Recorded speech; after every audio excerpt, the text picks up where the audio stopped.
Bienvenidos a este video número 3 acerca de la miocardiopatía hipertrófica.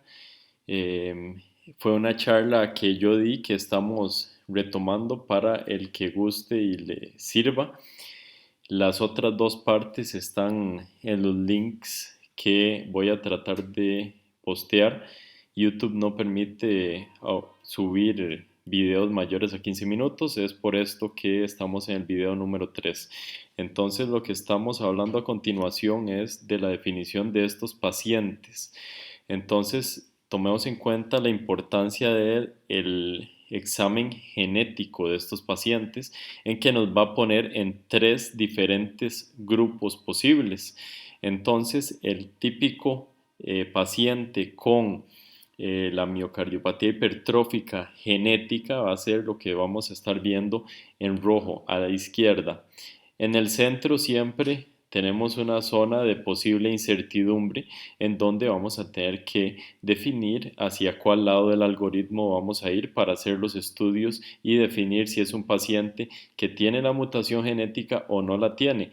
Y al lado derecho tenemos en azul los pacientes que tienen el fenotipo pero no tienen el genotipo y por ende tenemos que seguir los estudios para definirlos. Entonces, tener en cuenta que esta patología ya no es como era antes, ahora tenemos mucho más posibles diagnósticos, dado que antes solo tomábamos en cuenta pacientes que eventualmente tenían la alteración genética, pero sabemos que hay muchas alteraciones genéticas y hay fenocopias y distintas manifestaciones que pueden ser la enfermedad, pero no necesariamente encontremos la mutación. Entonces ahora vamos a hablar de la fisiología obstructiva versus no obstructiva. Ya sabemos que el fenotipo obstructivo es peor para el paciente, implica un peor pronóstico que el no obstructivo. Es muy importante definir si la fisiología es obstructiva o no. Entonces en este eco tenemos un paciente en donde estamos escaneando este tracto de salida y la aorta, ojalá lo más alineado posible con Doppler continuo. Vemos esta conformación de Doppler espectral donde está el punto que sería en el primer complejo, después del primer complejo QRS, y como podemos ver tiene una forma característica, una forma interesante, y vemos que el Doppler espectral cambia en el otro latido. Vemos que son muy similares entre sí. El segundo o mejor dicho, el primer complejo que vemos, el Doppler espectral que se genera, es muy similar al tercero y son diferentes estos dos a el segundo que vemos. ¿Por qué razón? Por la misma razón que estamos escaneando esto, porque es una obstrucción que es dinámica y no es una obstrucción fija, como lo vemos en la estenosis aórtica, en donde la enfermedad es específicamente de la aorta. Entonces, aquí lo que estamos viendo es en rojo, es esta forma de daga o dagger shaped.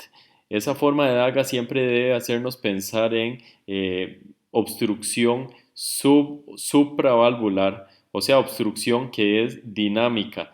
En cambio, vemos en azul un jet que lo que nos manifiesta es el Doppler espectral normal que se está generando sin lograr agarrar o tomar de una forma adecuada esta, vamos a ver, la obstrucción, sino que más bien lo que estamos tomando en este caso es la insuficiencia mitral, como habíamos comentado en videos previos. Por eso no podemos quedarnos con los brazos cruzados escaneando esto de forma rápida. En pacientes con síntomas tenemos que buscar evocar y buscar el sitio específico donde posiblemente hay esa obstrucción, y como aquí vemos, si solo escaneamos este paciente y obtenemos estos Doppler espectrales azules, no nos asustaríamos como lo haríamos si viéramos estos otros con conformación de daga en rojo. Entonces ahí tenemos el acercamiento y vemos que esa forma de daga también puede variar con el ciclo cardíaco, puede ser temprano o tardío. Eso nos puede indicar indirectamente dónde está la obstrucción. Entonces por eso la pregunta, ¿cuál es mejor? El mejor aquí, si usted tuviera que escoger y ser este paciente, ¿usted preferiría que esta conformación de daga sea temprana o tardía? Bueno, pues probablemente escoja que sea la tardía. ¿Por qué? Porque la tardía nos habla de que ese squeeze o esa contracción y esa obstrucción es apical. O sea, hay un mejor pronóstico en estos pacientes. Mientras que si fuera tempranera, nos está hablando de una obstrucción que es a nivel medio ventricular o del tracto salida de ventrículo izquierdo. Entonces, como vemos aquí, la obstrucción dinámica versus la fija. Al lado izquierdo podemos ver la forma de daga y al lado derecho, vean qué interesante en este, sí se lograron alinear el tracto de salida y el resto de esta aorta. Entonces, este Doppler continuo, esta es una medida de calidad de que se tomó bien el que está al lado derecho, también el que está al lado izquierdo, pero ¿por qué hablamos que se tomó bien? En la mayoría de nuestros pacientes que no tienen esta obstrucción dinámica, deberíamos de ver una conformación similar, aunque obviamente con velocidades mucho menores y gradientes mucho menores. Pero, ¿cuál es la conformación normal? Que veamos una reborde pequeñito inicial dentro de un Doppler espectral más grande, o sea, esa curvita pequeña que estamos viendo dentro de la grande sería el tracto de salida del ventrículo izquierdo y lo grande que estamos viendo es la aorta, o sea, la válvula aórtica. Entonces, al lado izquierdo tenemos la conformación en daga, hablando de obstrucción del tracto de salida, y al lado derecho tenemos estenosis aórtica, que en este caso es severa, como vemos velocidades mayores, máximas mayores de 4 metros por segundo. En esta otra lo que estamos viendo es la manifestación del SAM o el Systolic Anterior Movement. Entonces esto es asociado en los pacientes con miocardiopatía hipertrófica, pueden tener este movimiento sistólico anterior de la válvula mitral y recordar que el SAM, aunque muchas veces lo tomamos como sinónimo de miocardiopatía hipertrófica, no es sinónimo, no es específico. ¿Por qué razón? Porque se puede presentar en otras cosas como en contextos como hipovolemia, pacientes hipertensos con ventrículos pequeños o con el uso de inotrópicos o después de reparación de válvula mitral quirúrgica. Entonces aquí vemos como la válvula anterior mitral, ahí está en zoom en ese momento, veamos el loop y vean cómo en sístole se está tirando hacia el septum y está pegando en el septum. Entonces eso sería el SAM. Aquí lo vemos en otra vista. En esta sería probablemente es una fusión entre un 4 cámaras y un 5 cámaras, arriba a la derecha entre un 4 cámaras y un 5 cámaras, arriba a la izquierda lo que tenemos es un 3 cámaras. Entonces, aquí inferior a la derecha vemos que hay otra forma también de ver este SAM, que sería en eje corto. Entonces vean cuando se contrae ese corazón, esto es a nivel basal, vemos esa valva anterior, vean la valva superior, sería la valva anterior en eco transtorácico, vean la que se tira para arriba, ya lo vamos a ver en otra imagen. Tener en cuenta que el SAM incompleto significa que la valva anterior en realidad no logra tocar ese septum interventricular y el SAM completo es que sí lo logra tocar. Y también tener en cuenta que la severidad de el SAM está correlacionado con cuánto tiempo esté en contacto esta valva mitral con el septum interventricular. Entonces, si no encontramos esto, recordar que tenemos que ir a buscarlo, al igual que el aumento de gradientes, esto también lo vamos a ir a buscar con algún apremio, por ejemplo, con el ejercicio físico para ver cómo se comporta. En esta imagen estamos haciendo uso del Eco modo M, la tecnología modo M, que es la que tiene mayor resolución temporal, y es por eso que trazamos en esta línea todas las estructuras que encontramos y como vemos, la sístole es justo después del QRS y justo después del QRS podemos ver que esa valva anterior mitral está pegando al septum. Está pegando al septum. Para los que no están muy familiarizados con esto, podemos ver el punto rojo. Ese punto rojo, si vemos arriba el electrocardiograma, es después del QRS, inmediatamente después del QRS, y ese punto rojo está entre dos estructuras. La superior es el septum interventricular y la inferior es la valva anterior de la mitral.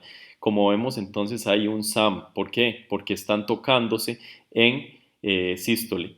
Luego, ustedes tal vez pudieran pensar que el SAM sigue el resto de la sístole, pero no, eso no es así. ¿Por qué razón?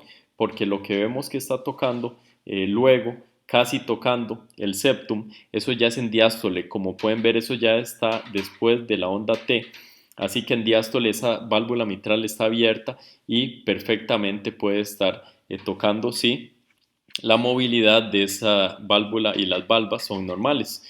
Entonces en esta, ¿qué estamos viendo? Estamos viendo, vean qué bonito se ve aquí, cómo se genera, cómo hay obstrucción y también cómo tenemos veamos arriba a la izquierda, eje paraesternal largo. Lo que estamos viendo es, vean ese jet que aleja del transductor.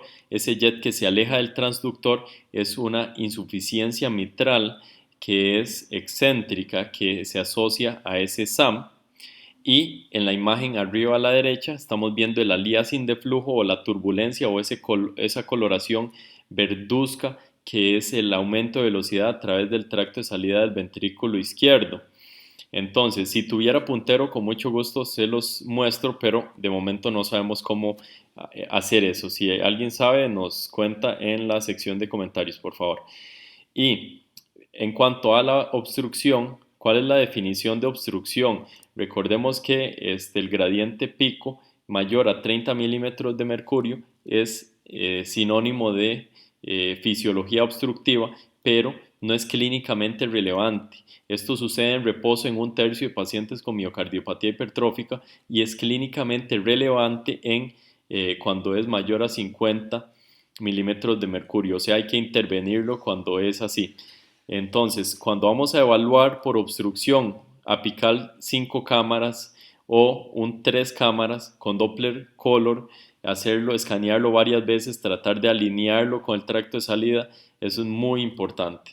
Aquí lo que estamos viendo es la misma obstrucción que estábamos hablando previamente, con el SAM, donde ahora le agregamos al modo M, le agregamos Doppler Color, y como vemos donde está el puntero rojo, sería el color verde. Ese color verde es turbulencia, y eso nos está hablando de que hay efectivamente aliasing de flujo, turbulencia asociado al movimiento sistólico anterior. Y en esta imagen, esta es muy bonita porque, como pueden ver, justo debajo y a la izquierda de ese puntero rojo podemos ver una línea, que esa línea está ocurriendo en qué parte del ciclo cardíaco, es en sístole, y esa línea se ve como una serpentina, es una línea que como en serpentina, serpentina no es línea recta, sino es que tiene deflexiones positivas y negativas, y hacia arriba y hacia abajo, irregular. ¿Y qué es eso? Esa es la turbulencia que se genera con este flujo turbulento que está saliendo por el tracto de salida del ventrículo izquierdo. Entonces, eso es un dato interesante que también puede ser preguntado perfectamente en cualquier examen. ¿Y por qué nos habla esto? Que hay turbulencia, y eso podría ser un indicio secundario o indirecto de miocardiopatía hipertrófica. Ahora vamos a hablar de las maniobras provocativas. Entonces lo vamos a ver en el siguiente video. Vamos a empezar, vean estas maniobras provocativas. Se desmantelan hasta 1/3 de las miocardiopatía hipertróficas, y esto es muy importante. ¿Cómo vamos a provocar?